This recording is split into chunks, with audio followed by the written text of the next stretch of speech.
Because they have withheld some of the files in the Kennedy assassination. I mean, why would they do that? Carlson tonight. So not long after Jack Ruby shot Lee Harvey Oswald on camera in the basement of Dallas police headquarters, a lot of Americans started to have some questions about the Kennedy assassination.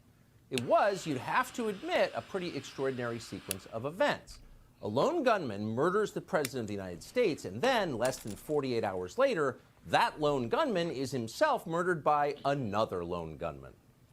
What are the odds of that? It's one thing if you get struck by lightning, rare but possible. But if every member of your family also gets struck by lightning all on different days, you might begin to suspect these are not entirely natural events. But oh, replied the U.S. government, they are. This bizarre chain of killings was all entirely natural. So less than a year after the JFK assassination, the Johnson White House released something called the Warren Commission Report.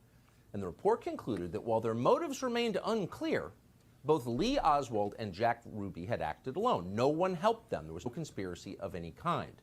Case closed. Time to move on. And many Americans did move on. At the time, they had no idea how shoddy and corrupt the Warren Commission was. It would be nearly 50 years before the CIA admitted under duress that, in fact, it had withheld information from investigators about its relationship with Lee Harvey Oswald. But even then, at the time, before that was known, the government's explanation didn't seem entirely plausible, and some people started asking obvious questions about it. It was at that point, as Americans started to doubt the official story, that the term conspiracy theory entered our lexicon. As Professor Lance DeHaven Smith points out in his book on the subject, the term conspiracy theory did not exist as a phrase in everyday American conversation before 1964. In 1964, the year the Warren Commission issued its report, the New York Times published 5 stories in which conspiracy theory appeared. Now today, of course, the term conspiracy theory appears in pretty much every New York Times story about American politics. It's wielded, now as then, as a weapon against anyone who asks questions the government doesn't feel like answering.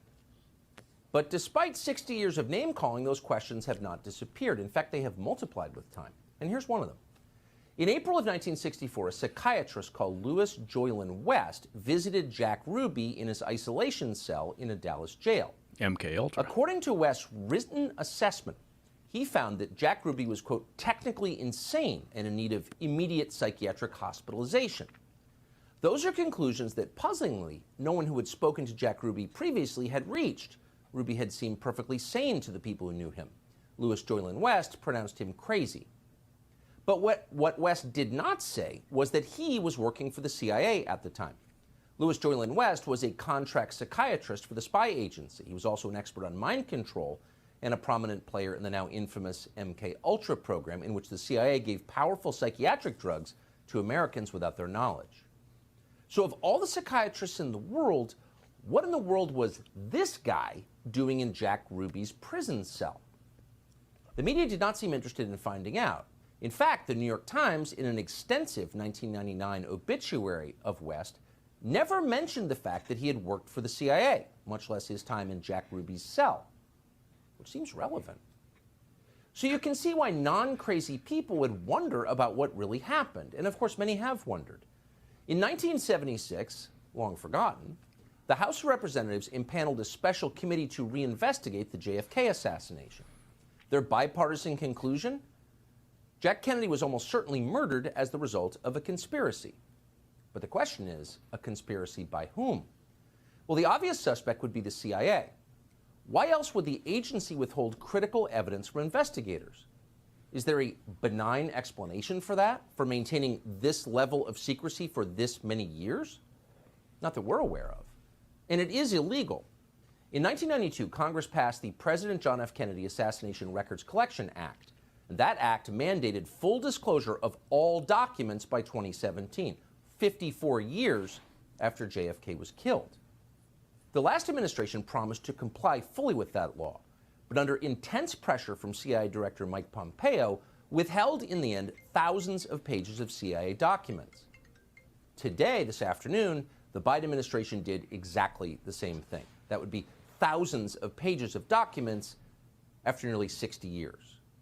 After the death of every single person involved. But we still can't see them. Clearly, it's not to protect any person. They're all dead. It's to protect an institution. But why? Well, today we decided to find out. We spoke to someone who had access to these still hidden CIA documents, a person who was deeply familiar with what they contain. We asked this person directly, did the CIA have a hand in the murder of John F. Kennedy, an American president? And here's the reply we received verbatim. Quote, the answer is yes. I believe they were involved. It's a whole different country from what we thought it was. It's all fake. It's hard to imagine a more jarring response than that. Again, this is not a, quote, conspiracy theorist that we spoke to. Not even close. This is someone with direct knowledge of the information that once again is being withheld from the American public. And the answer we received was unequivocal. Yes, the CIA was involved in the assassination of the president. Now, some people will not be surprised What do you think to hear of that that? they suspect it at all. I think I'd like to know who the source is. I mean, when you say, I believe, right, and supposedly he's got access to the documents, and yet his comment is, I believe, that might be a tell. He talks about, it was all fake. Sounds a little bit like a conspiracy theorist, even though Tucker says he's not one.